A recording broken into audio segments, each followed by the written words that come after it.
जय Shri Radhe Krishna. I hope आप सब लोग बहुत अच्छे होंगे। चलिए भगवत प्राप्ति की चर्चा को आगे बढ़ाएंगे कि श्री कृष्ण क्या कहते हैं भगवत प्राप्ति में। तो यहाँ पर श्री कृष्ण बता रहे हैं कि आखिर जो जीव है, जो मनुष्य है, वो उनकी प्राप्ति कैसे कर सकता है, क्योंकि आप और हमसे कहा जाता है कि अंत समय में जो भगवान का स्मरण करता है उसको भगवान की प्राप्ति होती है। तो आप और हम जानते हैं, सभी संत यही कहते हैं। तो इस पर श्री कृष्ण क्या कहते हैं, किस तरीके से प्राप्ति होगी, किस तरीके से, क्योंकि कहा जाता है अंत समय में भगवान की प्राप्ति होगी, तो किस विधि से होगी, कैसे उनकी प्राप्ति हो सकती है, अंत समय मृत्यु के समय कैसे उनकी प्राप्ति होगी, कैसे जो मनुष्य है वो उनके धाम जा सकता है। इस चीज़ को श्री कृष्ण बता रहे हैं अर्जुन को कि किस तरीके से मृत्यु के समय उनकी प्राप्ति हो सकती है, कैसे उनको प्राप्त मनुष्य कर सकता है।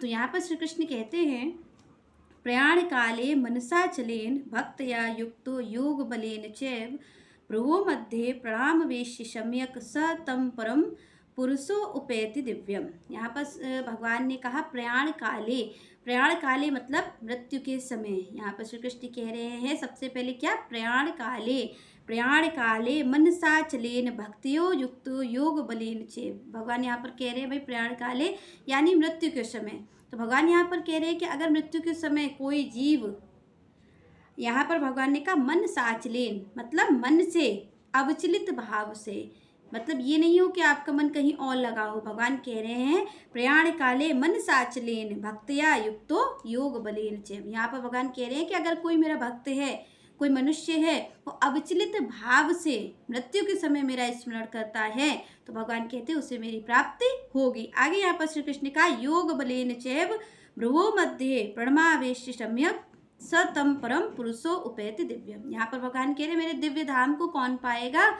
तो यहाँ पर श्री कृष्ण ने कहा कि जो योग अभ्यास करते हैं, तो योग अभ्यास के लिए भगवान कह रहे हैं कि अपने प्राणों को भवों के मध्य स्थिर करके, मतलब आज्ञा चक्र में अपने प्राणों को ले जा करके वहाँ स्थिर करके, और भगवान कहते हैं कि अपने मन को अविचलित भाव से मेरा स्मरण अगर कोई इस तरीके से करता है, तो भगवान कहते हैं उसे निश्चित रूप से मेरे भगवत धाम की प्राप्ति होगी। तो यहाँ पर श्री कृष्ण स्वयं बता रहे हैं कि भाई कैसे प्राप्ति होगी, कैसे कोई मनुष्य उनको प्राप्त कर सकता है मृत्यु के समय। तो यहाँ पर श्री कृष्ण ने पहली बात कही कि यहाँ पर अगर कोई चाहता है मेरी प्राप्ति करना, तो उसे क्या करना है। तो भगवान कहते हैं इसके लिए भगवान ने कहा योग अभ्यास होना चाहिए। भगवान कह रहे हैं कि अगर कोई योगी है, क्योंकि आप और हम देखते हैं कि कई लोग कर्म योग से, भक्ति योग से, ज्ञान योग से अलग अलग तरीके से होते हैं। तो भगवान ने कहा भाई मेरे बिना किसी योग से कोई मुझे नहीं पा सकता है। या तो उसे योग का अभ्यास होना जरूरी है, चाहे वो भक्ति योग का करे और चाहे वो इस तरीके का अभ्यास करे कि जिस तरीके से योग साधना लोग करते हैं। तो भगवान कह रहे भाई एक योग तो होना जरूरी है। या तो आप उस योग का अभ्यास करो जिसको भगवान कहते हैं षष्ठ चक्र योग। अगर आप उसका अभ्यास करते हो तो भगवान कहते हैं उस अभ्यास से क्या करना है आपको, कि आपको अपने प्राणों को आज्ञा चक्र में ले जाना है। भगवान कह रहे भ्रुवो मध्य, भगवान ने कहा जो भौवें हैं दोनों उनके मध्य में, यानी आज्ञा चक्र में, जहाँ पर आप और हम लोग तिलक लगाते हैं। तो भगवान कह रहे हैं कि भाई वहाँ पर प्राणों को स्थिर करना है, वो अविचलित भाव से। अगर मेरा भक्त योग अभ्यास द्वारा, षष्ठ चक्र योग द्वारा, भगवान कह रहे हैं कि अगर वो अपने प्राणों को आज्ञा चक्र में ले जाता है, तो यहाँ पर श्री कृष्ण कहते हैं उसके बाद उसको मन से अविचलित भाव से मेरा स्मरण करना है। भगवान कह रहे तब उसे निश्चित रूप से मेरी प्राप्ति हो सकेगी। तो आप और हम लोग ये कार्य नहीं कर सकते हैं, क्योंकि आज के मनुष्य के लिए योग कर पाना बड़ा ही कठिन कार्य है। तो यहाँ पर हमें कौन सा योग का सहारा लेना पड़ेगा, क्योंकि एक योग तो भगवान ने कहा या तो आपको षष्ठ चक्र योग आता हो या फिर दूसरा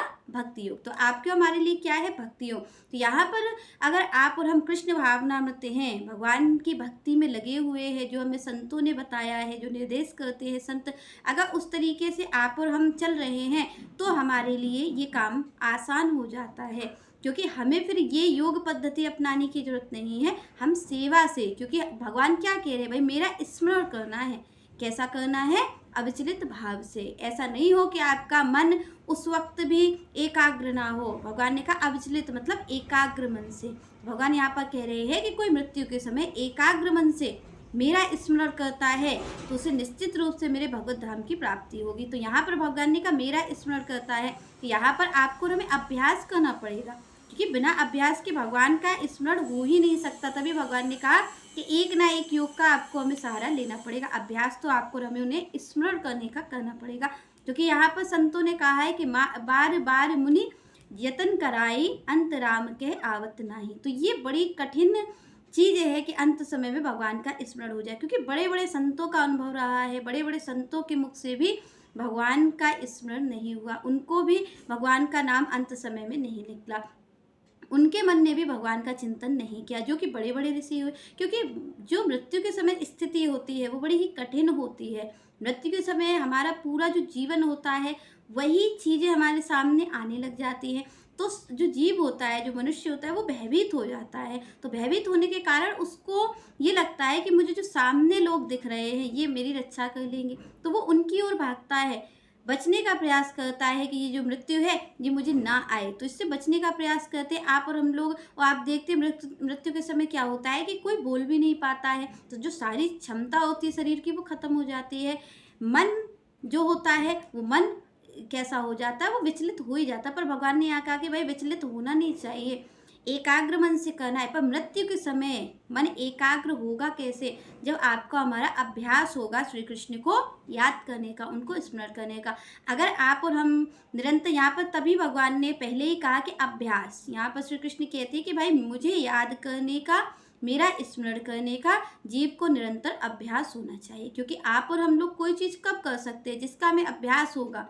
जो अभ्यास होगा वो हम अपने आप ही कर लेंगे, और कोई नई चीज़ होगी उसके लिए हमें प्रयास से करना पड़ेगा। पर मृत्यु के समय जो मन हमारा होता है वो वैसे भी स्थिर नहीं रहता है, वो बहुत परेशान हो जाता है। इस कारण भगवान को याद कर पाना मुश्किल हो जाता है और असंभव है एक तरीके से। क्योंकि अगर आपने किसी भक्ति योग का या फिर जो भगवान यहाँ पर बता रहे योग अभ्यास का, षष्ठ चक्र योग का, अगर आपने सहारा नहीं लिया है, उसका अभ्यास नहीं किया है अपने जीवन में, तो यहाँ पर श्री कृष्ण स्वयं कह रहे हैं कि जीव मेरा स्मरण नहीं कर सकता, उसे एक ना एक योग का सहारा लेना पड़ेगा। अपने जीवन में उसको चाहे एक ना एक योग का अभ्यास करना पड़ेगा। बिना उस अभ्यास के आप और हम सोचें, जो कि कई लोग ये कहते हैं कि भाई अंत समय में ही लेना है, भगवान ने प्रयाण काले ही कहा है, मृत्यु के समय ही कहा है, तो आप और हम लोग कहते हैं कि भाई अभी लेके क्या करेंगे, क्योंकि हमें तो मृत्यु के समय लेना है, तो हम तभी ले लेंगे और हमें भगवत धाम की प्राप्ति हो जाएगी। तो यहाँ पर ये संभव नहीं है, क्योंकि आप और हम देखिए एकदम से अगर हमारे जीवन में कोई मुसीबत आ जाती है तो उस वक्त क्या हम भगवान का नाम ले पाते हैं? क्या हमारा मन इतना स्थिर होता है कि एकदम से हमारे सामने कोई मुसीबत आ गई और हम भगवान का स्मरण कर रहे हैं? जब हम छोटी सी मुसीबत में भगवान का स्मरण नहीं कर पाते हैं, हम अपने जो अपने जन हैं उनकी ओर देखते हैं कि मुझे ये बचा लेगा, मुझे ये बचा लेगा। जब हमारी स्थिति अभी ऐसी हो सकती है तो मृत्यु के समय तो कितना कष्ट होगा, कितना भय होगा, कितने भय होंगे हम भयभीत, तो हम भगवान की याद कैसे कर पाएंगे? पर जिसको जीवन में अपने भक्ति योग से वो भगवान की सेवा करता है, संतों की सेवा करता है, सत्संग सुनता है, उसकी भगवान में प्रीति है, तो वो निश्चित रूप से भगवान का स्मरण छोटे छोटे कष्टों में भी करेगा।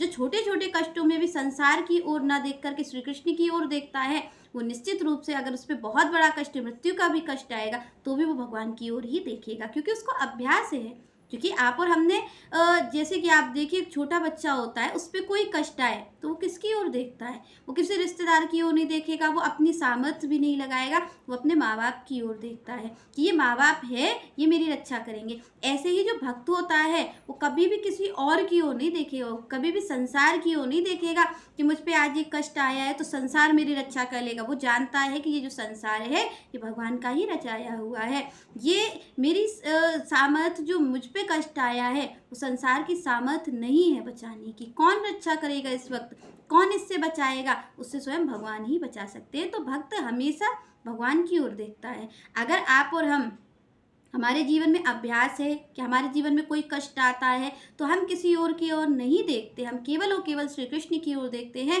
तो अंत काल में भी हमें भगवान का स्मरण आएगा। क्योंकि अंत काल जैसा कष्ट आपको और हमें कभी नहीं मिल सकता। जितना कष्ट मृत्यु के समय मिलता है उतना कष्ट पूरे जीवन में नहीं मिल सकता है।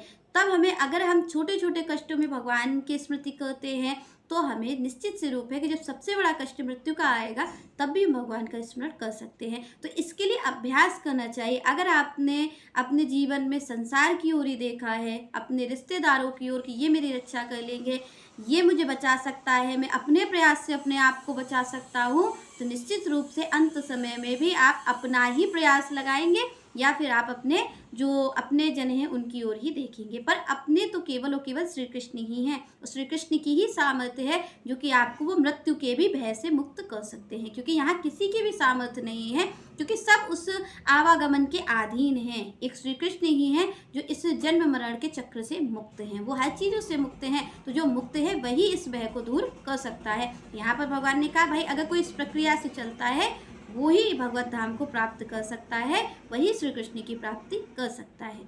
चलिए नेक्स्ट चर्चा हम नेक्स्ट वीडियो में करेंगे। तब तक के लिए जय श्री राधे, जय श्री कृष्ण।